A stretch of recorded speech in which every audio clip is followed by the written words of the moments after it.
Hello at welcome back sa aking channel. Si Heart Evangelista, isang kilalang fashion icon, kamakailan ay nagbigay ng nakakatuwang sorpresa sa kanyang mga taga-suporta. Sa kanyang Instagram stories, ibinahagi niya ang isang nakakatuwang video kung saan siya ay nakasuot ng costume na hugis hotdog sandwich.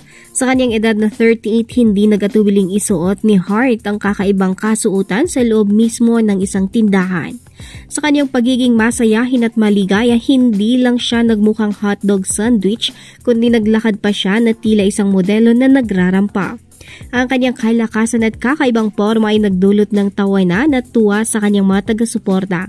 Kahit na hindi gaano pang fashionista ang kasuotan, nagawa niyang patawanin ang lahat at patunayan na ang fashion ay tungkol sa kasiyahan at pagiging totoo sa sarili.